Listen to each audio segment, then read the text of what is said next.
सर्दियों के दिन थे, कड़ाके की ठंड पड़ रही थी। प्रिया नाम की औरत अपनी सास और अपने बेटे के साथ रहती थी। प्रिया एक गरीब विधवा औरत थी। उसकी सास रुक्मणी बहुत गुस्से वाली थी। रुक्मणी हमेशा अपनी बहू को डांटती रहती थी।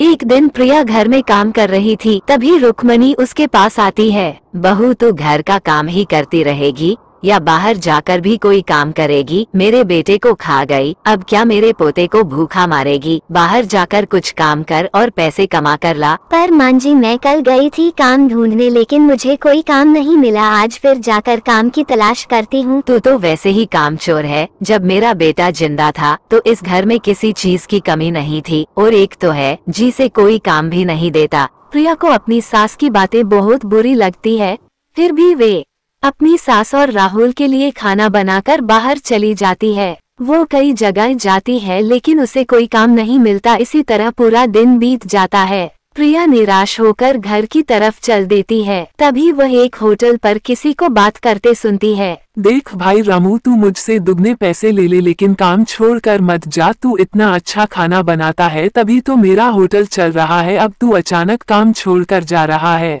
मैं अपने गांव जा रहा हूँ, 1 महीने बाद वापस आ जाऊंगा। 1 महीने में तो मेरे सारे ग्राहक टूट जाएंगे। तू 1 हफ्ते में वापस आ जा, मैं तुझे दुगने पैसे दूंगा। लेकिन रामू नहीं मानता और नौकरी छोड़कर चला जाता है। तभी प्रिया होटल वाले के पास जाती है। भैया, मैंने अभी अभी तुम्हारी बातें सुनी है। मुझे बहुत अच्छा खाना बनाना आता है, मुझे नौकरी पर रख लो। यह कोई घर का खाना नहीं बनाना है, हर दिन 400 लोगों का खाना बनता है। तुम कैसे बना पाऊंगी? भैया, मुझे पैसों की बहुत जरूरत है। मेरा विश्वास करो, तुम्हारा एक भी ग्राहक वापस नहीं जाएगा। पहले कहीं काम किया है? नहीं भैया, अभी 2 महीने पहले मेरे पति का स्वर्गवास हुआ है, तभी मैं काम ढूंढने निकली हूँ। होटल वाले को उस पर दया आ जाती है। वह कहता है, ठीक है बहन, मैं अपना बिजनेस तुम्हारे हाथों में सौंप रहा हूँ। अगर मेरे ग्राहकों को तुम्हारा खाना पसंद नहीं आया तो मैं तुम्हें पैसे नहीं दूंगा। प्रिया मान जाती है।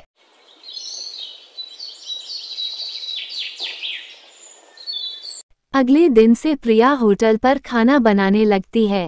प्रिया बहुत अच्छा खाना बनाती थी, जिससे उसके ढाबे पर लोगों की संख्या बढ़ने लगी। प्रिया को इसी तरह खाना बनाते 1 महीना होने वाला था। एक दिन रामू वापस होटल पर आ जाता है। लो सेठ, मैं आ गया। तुम्हारे बारे में सोचकर मैं 1 महीने से पहले ही आ गया। बताओ आज क्या बनाना है? भाग यहाँ से, मैंने किसी और को रख लिया है। तू तो दुगने पैसों में भी नहीं मान रहा था। ये औरत बहुत अच्छा खाना बनाती है, तू अब रास्ता नाप। रामू बहुत गुस्सा हो जाता है और गुस्से से बोलता है, मैं भी देखता हूँ ये होटल पर कितने दिन काम करती है। इसके जाने के बाद तू मेरे पास आएगा, तब तुझे दुगने दाम देने होंगे। रामू वहाँ से चला जाता है और प्रिया को होटल से निकलवाने की तरकीब सोचने लगता है।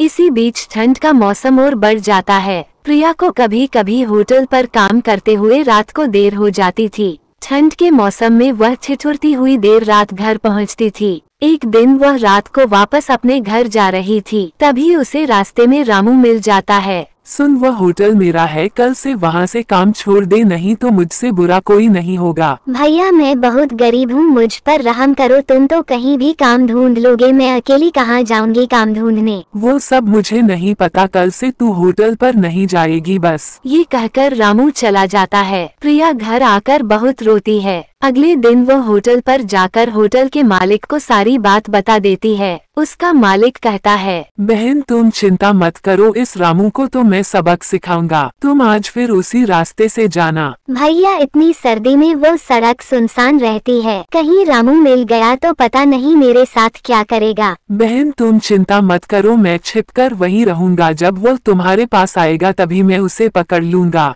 प्रिया रात को उसी रास्ते से वापस चल देती है।